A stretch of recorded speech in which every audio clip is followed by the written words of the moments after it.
Real Madrid kembali membuat keputusan besar yang langsung memancing perdebatan. Bukan hanya karena nama pelatih yang datang, tapi juga karena konteks di balik keputusan itu. Xabi Alonso dilepas, dan klub memilih Alvaro Arbeloa.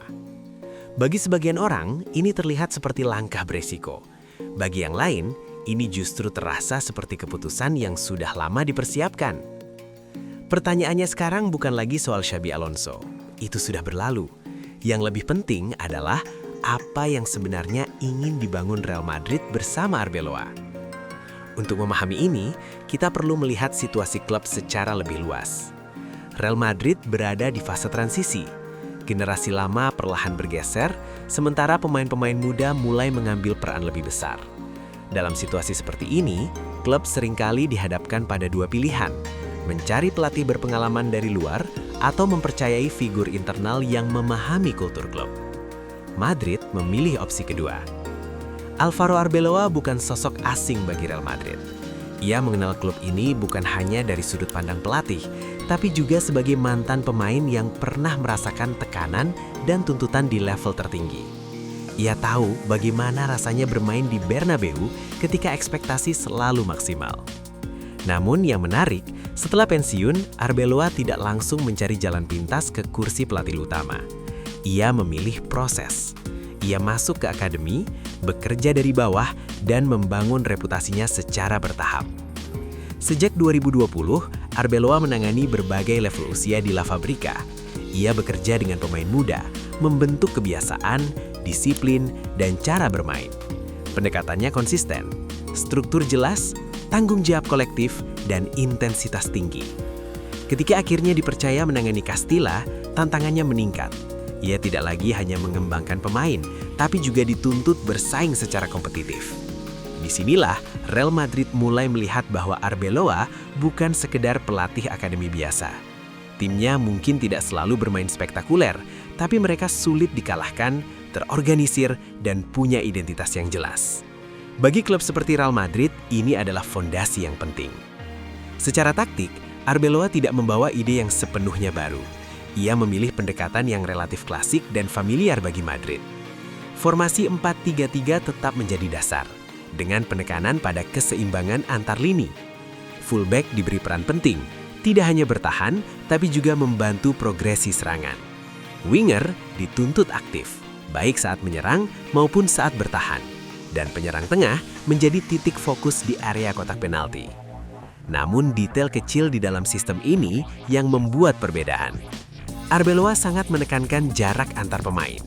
Ia ingin timnya tetap kompak, baik saat menguasai bola maupun saat bertahan. Ketika bola hilang, respons cepat menjadi prioritas. Bukan bertahan dalam-dalam, tapi mencoba merebut bola kembali secepat mungkin. Pendekatan ini membutuhkan koordinasi dan disiplin tinggi. Di level akademi dan Castilla, pendekatan ini cukup efektif. Namun di tim utama, tantangannya jauh lebih besar. Lawan lebih cerdas, tekanan lebih tinggi, dan kesalahan kecil bisa berakibat fatal. Disinilah muncul pertanyaan besar. Apakah pendekatan Arbeloa bisa diterapkan di level tertinggi secara konsisten? Selain taktik, aspek lain yang sangat penting adalah manajemen ruang ganti. Arbeloa dikenal sebagai sosok yang intens dan vokal. Ia terlibat langsung, berbicara dengan pemain, dan tidak segan menuntut lebih. Pendekatan ini bisa menjadi kekuatan, terutama untuk pemain muda yang membutuhkan arahan jelas. Namun di ruang ganti yang berisi pemain berpengalaman dan bintang besar, situasinya berbeda. Mengelola ego, menjaga keseimbangan, dan membangun kepercayaan adalah tantangan utama. Dan ini adalah area yang belum banyak teruji bagi Arbeloa. Real Madrid tampaknya sadar akan resiko ini. Namun mereka juga melihat keuntungan jangka panjang. Dengan pelatih internal, klub berharap ada kesinambungan antara akademi dan tim utama. Pemain muda yang naik ke tim utama diharapkan lebih cepat beradaptasi. Bahasa sepak bola yang digunakan relatif sama. Ekspektasi dan tuntutan sudah dikenal dari awal. Selain itu, hubungan Arbeloa dengan manajemen klub juga menjadi faktor penting.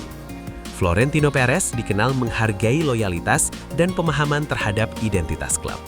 Dalam konteks ini, Arbeloa dianggap sebagai sosok yang bisa dipercaya. Namun kepercayaan saja tidak cukup di Real Madrid. Hasil tetap menjadi tolak ukur utama. Tidak ada masa adaptasi yang panjang. Setiap pertandingan membawa tekanan. Inilah realitas yang harus dihadapi Arbeloa. Ia masuk ke lingkungan yang tidak memberi banyak ruang untuk kesalahan. Setiap keputusan akan dianalisis, setiap hasil akan diperdebatkan. Di sisi lain, kesempatan ini juga membuka peluang besar.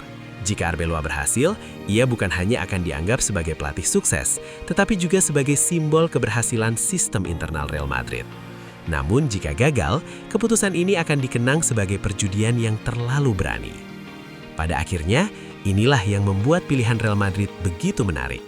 Ini bukan keputusan aman, ini bukan keputusan populer, ini adalah keputusan yang lahir dari keyakinan. Sekarang, semua mata tertuju pada Arbeloa. Bagaimana ia mengelola tekanan?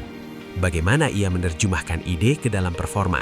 Dan bagaimana ia membuktikan bahwa kepercayaan ini memang layak diberikan? Apakah ini langkah berani yang visioner atau keputusan nekat yang terlalu beresiko?